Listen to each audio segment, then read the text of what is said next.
Welcome to Practically Tactical on Target, brought to you by the Firearms Radio Network. Practically Tactical on Target is a show dedicated to sharing with you some of the best products or services in the firearms industry. Don't forget, you can listen to the Practically Tactical show here on the Firearms Radio Network as well. New episodes drop on iTunes every Sunday at noon Central Standard Time. It features some of those well-known figures, such as the person on this show, in the firearms industry. For more information on Practically Tactical and on Target, please visit practacpodcast.com. On this episode, we're talking with Tatiana Whitlock from ID Target Systems about their amazing and super cool 3D targets. Thanks for coming on today. Thanks for having me. So before we get started here, websites, Facebooks, and all that stuff, where can people find more information on these targets? Website is easy. It is idtargetsystems.com. Same thing on website. Facebook, idtargetsystems.com. And yes, we will be getting Instagram up very shortly. Thank you for the guilt trip the last time we talked. I'll be taking care of that this week. Well, I can't wait for that because I know you're probably going to post up some really cool pictures when you do the ever so envious of I am of your shoot house stuff. So I'm really excited about your Instagram. So we'll get it started here with your targets. We're not talking paper targets here for everybody out there. We are talking something that I haven't seen anybody else make or do, and I could be wrong on that, but these are like 3D targets that really bring a realism to training, especially in a self-defense aspect. But before we get to the actual targets themselves, can you talk about how did you come about this idea of making like a 3D target, because it's definitely not something anybody else is doing? Quick little bit about me. My background is in fine art. I graduated with a degree from Rhode Island School of Design in Fine Art, so graphic design has been my thing. I also grew up in a plastics injection molding family, so plastics is also my thing. Getting into guns was a total departure from both of those worlds, and my family still sits there kind of nodding their head like, when I talk about it. Very supportive.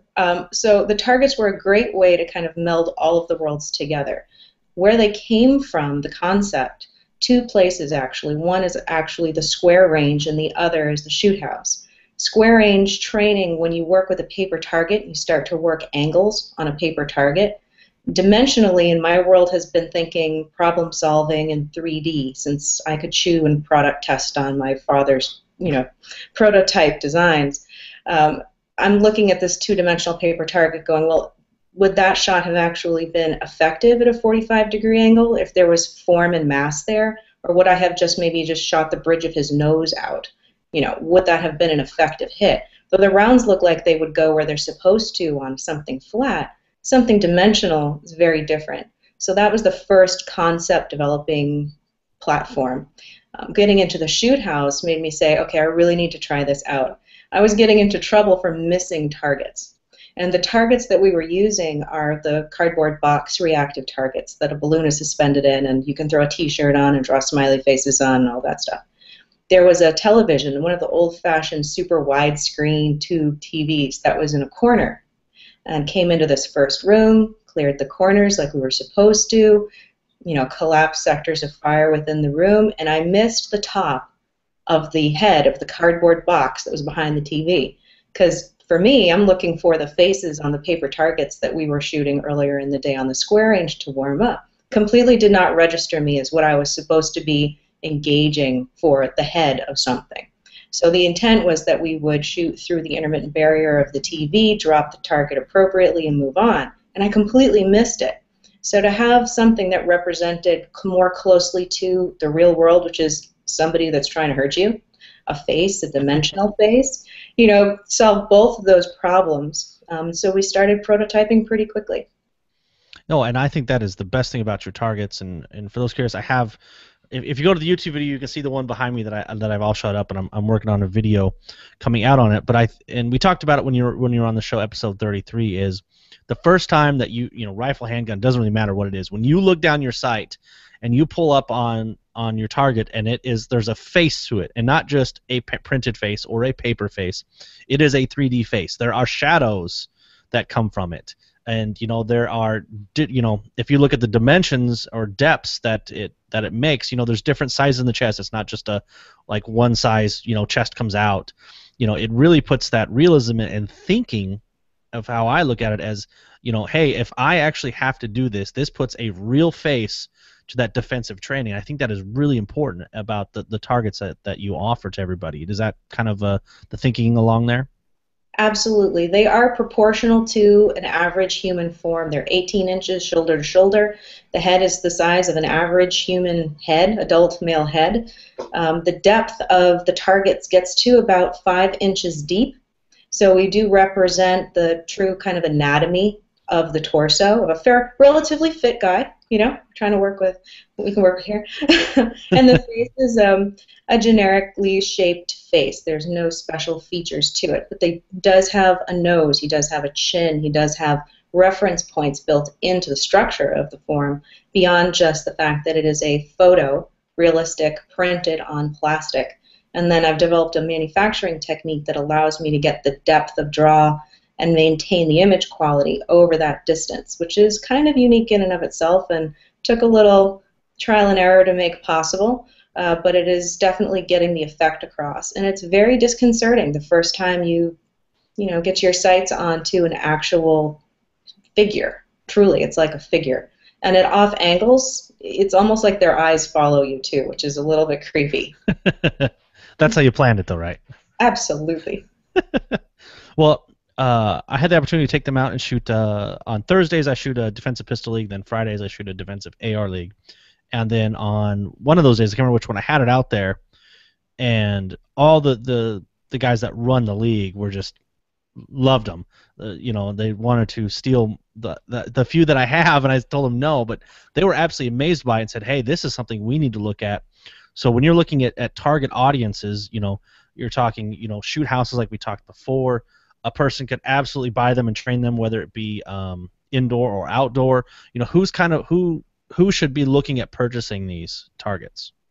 People that are really getting ready to break out of, I call it the square range mentality.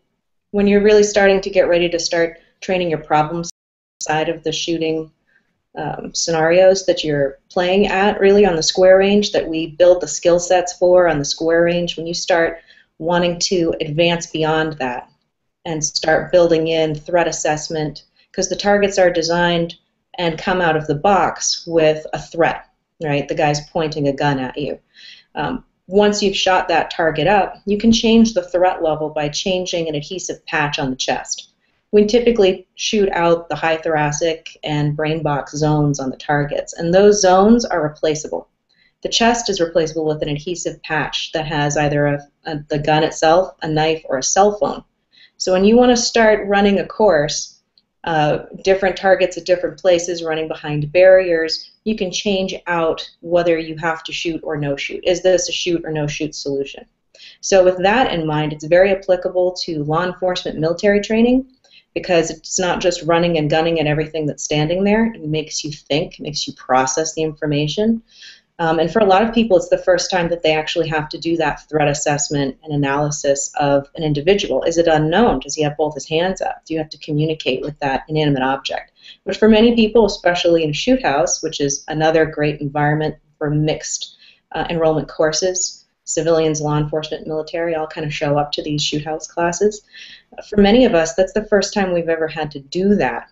And so it starts training in the psychology component of, unfortunately, what might be that deadly force situation. Yeah, no, and I think you're 100% right there. And we've had multiple firearms instructors on the Practically Tactical show, and the biggest thing that myself and a lot of them stress is when you go to a training class, whether it be pistol, rifle, whatever, the most you learn is not necessarily how to manipulate that firearm and how to clear functions and be more accurate. It is that thinking aspect. That was the biggest, the first training I ever took with Sam down at Range Time. That was the biggest thing I walked away with, is the amount of thinking and problem solving that you have to do in a snap. And I think that's what really these targets help with, is that digestion of information to be more realistic, to make those critical, snap decisions. Mm-hmm. It's also really interesting to me. The first time we had them in the shoot house, we all got locked into the fact that there was a set of eyes looking back at you. And even me, I made them, and I was so guilty of this. In my first round shooting them in the shoot house, we all forgot holdover and offset. Everybody that went through the house forgot holdover and offset. How many times have we done this on the range? This isn't something we should be thinking about. But now that you have real facial features, now that you have cast shadows, you get locked into the eyes. People are drawn to the eyes. We don't, walk around looking at the tips of people's noses. We look at, our neighbor's eyes when we're talking to them. And the Hmm. same thing with these targets. People just got so locked into the facial features that we all forgot those basic fundamentals. So it reintroduces you to your shooting skills. And because it doesn't have printed targeting zones on it, there's no cheat points on these targets. This is all you finding real life, reference points on a body. And there's no way to get around it. I mean, unfortunately, the targets hold up really well over a lot of rounds. So you can't hide where you missed. It's going to show up there and it's going to stay there. Yeah. Stay there for a while. But And it that's. Oh, too. sorry. Go ahead. Oh no, please. And that's what somebody's going to talk about too. Is a lot of people might think of, they're made of plastic, and it's not like taking out and shooting like most comparable, I guess, rubber I could think of is like a milk jug, and like when you shoot a milk jug, it's not like when the entrance isn't exactly always like a circle, and obviously the exit's way different. On these, there is just like it almost looks like you hole punched it. It Mm-hmm. doesn't like destruct the target when you shoot it. Literally, the target behind me has in the neighborhood of about 300 rounds in it, and you can't even see all the see through there. There's a bunch at the bottom too, and that was the thing too is even if you're doing paper targets or really nice printed ones, I don't think the same amount of rounds could be shot on those paper compared to these. And it also, since these are made out of plastic, which we've experienced up here and probably again today, is doesn't matter if it's raining or snowing or whatever, water won't ruin this target at all. So I think this really, if you look at the value of return for training, I think that is really where these targets shine too. Absolutely. The material that I chose essentially melts a hole every time you shoot it. After a period of time, and depending on the angles you engage that surface area of the plastic, you may, as you can see in the back there, kind of carve a channel through the plastic, depending on how the round impacts it. But because of that material choice and the ink selection and the molding process, it's able to withstand a lot of rounds through it and hold its structural integrity, and it does not dissolve in the heat or the cold or the rain or the snow, which is fantastic. For shoot houses without roofs, like the one we love to train in Alliance, Ohio, it rains. If it's not raining, you're not training, right? Well, yeah, yes. That's the truth there. We don't have to shut down training because the targets aren't going to melt off the walls, or the cardboard and the t-shirts are going to get so heavy that they might hold up, but the balloons aren't going to withstand. And in the shoot house, the targets are not rectangular. To describe them for those who are listening in, we actually do trace the silhouette of the shoulders and head, and it ends in a squared off area around the torso. The concave area of the face and the high thoracic zone of the chest is where we can suspend two balloons. And those balloons are not helium, it's just blow up a balloon and tie a string on it. And there's a hole in the clavicle area under the chin and at the top of the head. And that allows you to thread the string of that balloon straight up through so that you can hang the target one, and you can isolate those high value target zones. And for instructors who are being evil geniuses, they may choose to hang a balloon in both or either of those zones, forcing you to execute failure to stop drills. A lot of people, again, will get sucked into shooting just the head or sucked into shooting just the chest. And if you don't pop that balloon with an accurate hit on that target, the target will not fall. Therefore, you are not getting your hits. Even though you may think you are. I swear I'm hitting the target. Well, no, the balloon hasn't popped and the balloon doesn't lie. So it makes you really honest, and it forces you to slow down and start thinking. And you actually become a more accurate, faster shooter, the combination of which wins the fight on the targets. And these force you to take that momentary pause to settle everything in and place the rounds where they belong. Smooth is fast and fast is smooth. Correct. That's how we get there. So, and here was the next biggest thing that I got at when I had it out the range with the instructors, the people that are showing up to shoot, is can they get custom ones made? That was the biggest thing. It was like, oh, I want to get one of Joe Bob, and because it'd be so funny to get it and shoot one with him on there. Can that be done at all? The answer is yes, it can be. It would be an expensive proposition to do that, to have them custom printed, but absolutely. We mentioned this briefly in the last interview. We have a number of characters within the Target lineup that we'll be introducing slowly. Again, it's a new product line. We're picking up, building the business, and as we gain momentum, we will be introducing SKUs, hostage targets, shoot, no shoot, designated shoot, no shoot targets, male, female, blondes, brunettes. Obviously, we've had some colorful comments and observations about the character and potential ethnicity of our chosen target. I'm pleased to say that the model is my little brother. He's a handsome man in person. We appreciate the fair amount of distortion that this process has created to not be his exact likeness, but no, he's not Latino. We are French Americans and Italian American descent. So that's the Tony target. Just for the record. And something to kind of hit on too, which was really cool to talk about, and you hit on before, is so when you shoot out the face, you actually have like, it's a, for lack of a better term, and you probably have a better term, it's almost like a replacement plate that goes over the face. Correct. And then the same thing with the chest is they come with a handgun, there's stickers of knives, another gun, a cell phone. So basically, not only can you adapt it to whatever type of threat, non-threat you want it to be, but if you just shoot it a lot, you can put another sticker over it, you can put another plate over it, and it's good to go again. And that's really a very valuable tool specifically for the square range targets that are true rectangular in shape with the form coming forward off that back plane. You can staple them right up to target stands, clip them to the 2x4s, however you want to attach them. They're not reactive, so they don't have those holes to receive the balloons. But on the square range, you're really obliterating a concentrated area on the face and a concentrated area in that high thoracic zone. And those stickers and that reface, it's essentially a molded face in a rectangular form that fits contour to contour on the original target. So it's not like a big patch or a sticker you're trying to mold over the guy's nose. It actually overlays exactly like a mask. And you can staple that on in place for the face. And the same thing for the chest. You remove that sticky back and you just plaster it on the guy.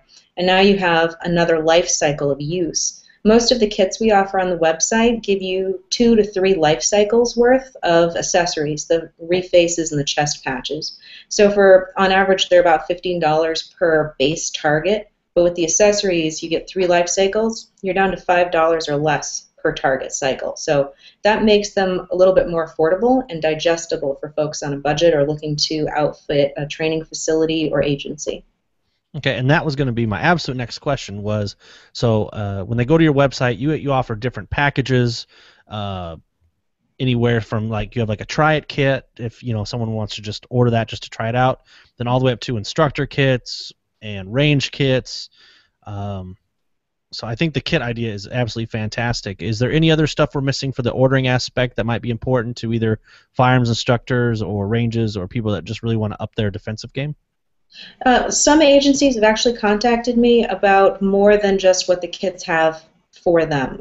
If you need something specific, a specific build out for a training event that you're holding, you want a mixture of the reactive and the range, or all red guys or all white shirts, whatever you're looking for, we can build it out. What's on the website are just kind of plug and play a la carte options, but we can certainly customize a kit to whatever your course needs are.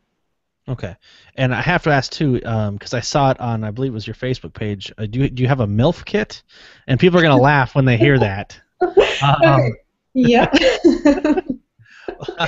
We're gonna have to explain it because they're probably gonna think one thing and then it's actually something else. So exactly.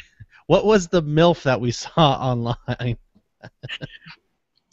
One of my dear friends and wonderful instructors and mentors, Pat Rogers. He loves to have scenarios, as real-world scenarios for his shoot house training as he can get. And one of the bad guy motorcycle gang, whatever he has decided to coin them of the day, their gang name is MILF, Mongolian Irish Liberation Front. Obviously, Pat Rogers has a wonderfully dirty mind, and so he's come up with an acronym that works for the Mongolian Irish Liberation Front. The first class I took with him, I brought the first Gen 1 prototype targets too. And he did a fantastic article and review of them that was published in SWAT Magazine at the end of 2013. And you can see what those first generations look like if you look that article up. But I had to brand all of the chest patch targets with MILF. And of course, my print vendors and the guys that I work with at the shop are all raising their eyebrows and just shaking their heads. I didn't really know how to explain this to them, but it does represent the Pat Rogers motorcycle game Mongolian Irish Liberation Front gentleman. And that's where that comes from. I had to make sure to ask that because when I saw that, I was laughing pretty hard. That was pretty good. And it does bring some levity to the whole training experience. So that's the intention. And no, it's not part of the product offering. We do custom make those specifically for Pat. Okay. So as of right now, there's no MILF target package. So, but hopefully it's in the works. We hope. So, but speaking of that, and you kind of hit out before. So, what is the next products or stuff that's kind of maybe in the works or coming out soon with ID target systems? We're working on a female threat and non-threat target. That's going to be the next character that joins the group. Again, it's that psychological training. If somebody's pointing a gun at you, it doesn't matter their gender. It's that hostile intent. So we have the no-shoot male targets with varying threat levels, and we'll have the shoot and no-shoot with varying threat level female targets too. Awesome. Well, I'm looking forward to that coming out because I think you guys, again, that first time you pull up, a rifle, for me, is an optic, coming up and you put that red dot and it's something that's just so different. It's not a paper, it's not a target, it's not printed. There is a face there and a 3D face, and I think that just completely changes the game when it comes to targets. Agreed. All right, so we will start wrapping it up here. So, Tatiana, thank you so much for coming on with your ID target systems. Again, I think they're an absolutely fantastic product, and I hope everybody out there, please go to idtargetsystems.com, and then it's facebook.com/idtargetsystems, correct? Correct. All right, and then you'll have to search for Instagram. We're not there yet, but we're getting there. It's soon. Well, thanks for coming on today. I really appreciate it. For our listeners out there, do you know of another really cool company like ID Target Systems that should be on Practically Tactical on Target? If you do, email me at nick@firearmsradio.tv. Also, guys, really need your help with getting some iTunes reviews. So please submit your reviews on iTunes. That will really help out the show. And until next time, thanks for listening. Catch episode 33 of the Practically Tactical Show with Tatiana right here and Fate of Destiny on the show. And until next time, thanks for listening.